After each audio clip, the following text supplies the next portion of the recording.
We have an operational amplifier in an inverting configuration, and we're going to analyze it. That's coming up right now. Hi, I'm Dr. Bob. There are no lectures here. I just solve problems, homework problems to help you understand how to do them. Electrical engineering at your service. Okay, so this is an inverting operational amplifier. It's an operational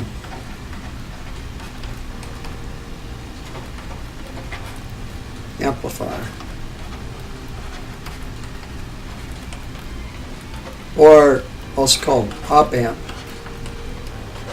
in an inverting amplifier configuration. So what that means is that the input signal coming in on the negative lead of the operational amplifier comes out as positive signal.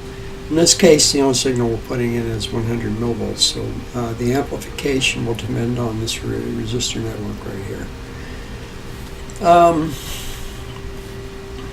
So what we're going to do here is a simple DC bias. We're going to figure out what the sort of voltages are based on what the inputs are shown here. So we're going to, let's do a little bit of analysis. We're going to use, as you can see, you can take a look at this at your leisure. Basically what these guys here do is they supply the supply voltage. These are the supply voltages Mertens.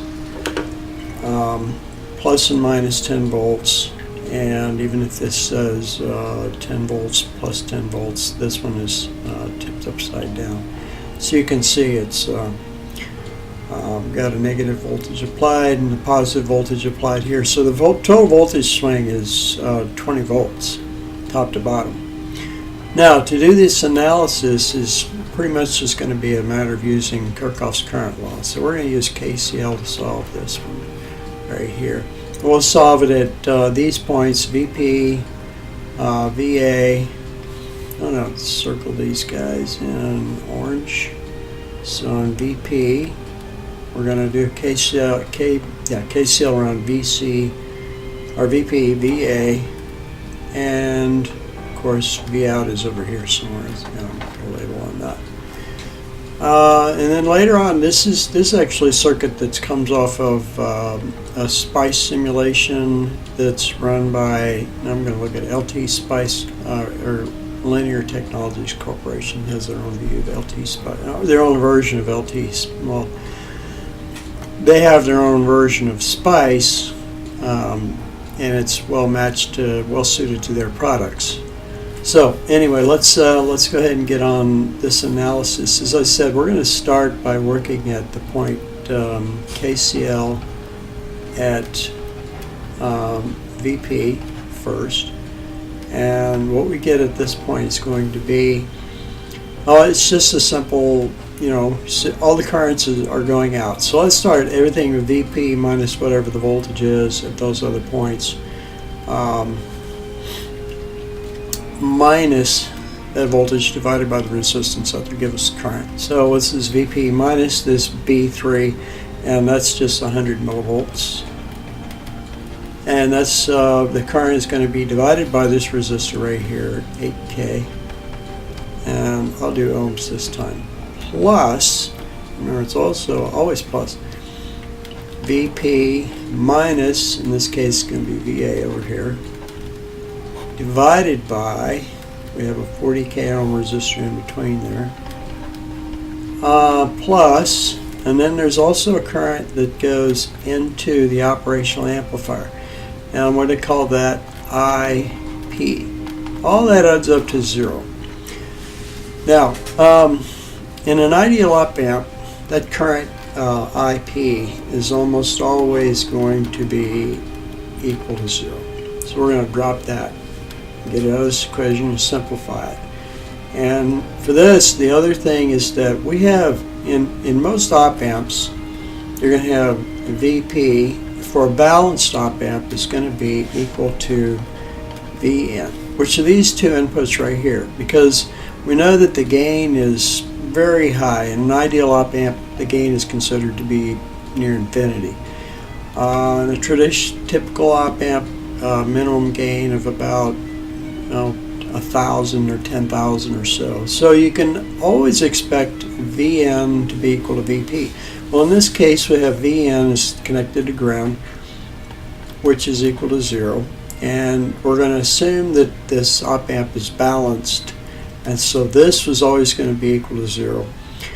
And even with an incoming signal that's varying, a variable incoming system, this is going to remain very close to 0 no matter, very close to Vn no matter what it does. And if it doesn't, then you'll go into limits, which means it's going to go to the what we would call the rails, the upper rail or the lower rail. In this case, the upper rail is 10 volts and the lower rail is negative 10 volts. And on an inverting amplifier, those are going to get flipped. So the upper rail is going to be a negative 10, the lower rail is going to be a positive 10. So when we make these substitutions, obviously, that makes this thing also very easy. And then all we have to do is solve for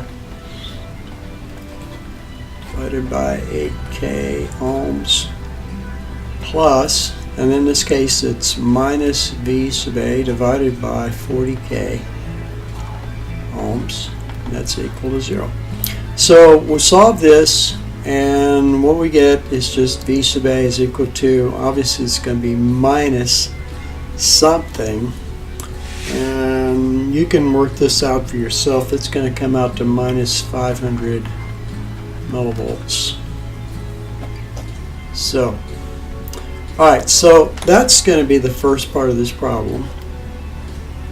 We have a value for V sub A. That's solution number 1.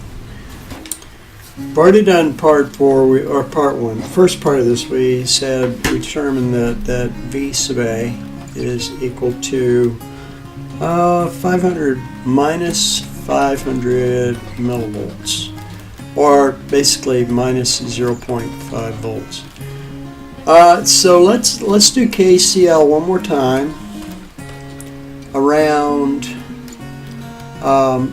this is KCL at V sub A, which is going to be just V sub A minus Vp divided by, again, the 40k ohm resistor plus, this time we have V sub A minus 0 volts, and that's across this R2 right here is 25k divided by 25k ohms plus V sub A minus V out. Now that's from here over to here, V out, divided by R5, which is 125k. And all that adds up to 0. Once again, we have numbers here. V sub P we know is going to be equal to 0. This is 0, so that kind of goes away. V sub A we know is 500 millivolts, so we're going to put minus 500 millivolts divided by 40k ohms plus minus 500 millivolts. Minus 0 is still 500 millivolts divided by 25k ohms plus minus 500 millivolts minus V out divided by 125k ohms, and all that is equal to 0. Okay, so this one again is going to be pretty easy. It's going to 50 over 4 is going to be minus 12.5 microamps minus 50 divided by 25 minus 20 microamps minus 500 divided by 1 minus 4 microamps minus V out over 125k ohms equal to 0. And when you saw V out, you get that is equal to, I'm not going to do that up here because you should know how to do that. V out equals to minus 4562.5 millivolts, and that is just also V out is equal to minus 4.56 volts. So that's the second thing we're going after right here. So I got V out is equal to that. Next thing we want to know is what are the two currents on this one. We already know one of the currents, IA. Let's just go after that real quick. Like as you can see, IA is going to be this current right here. And let's use this for that.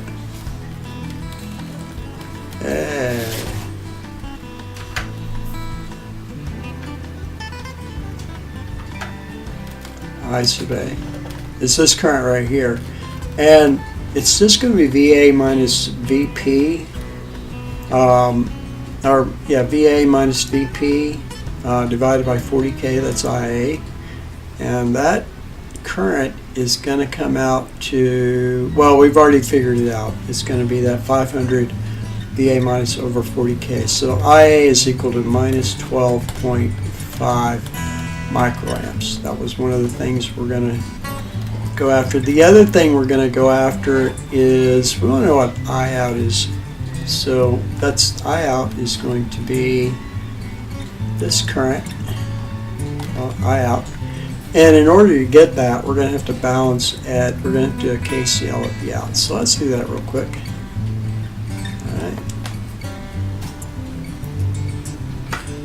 All right.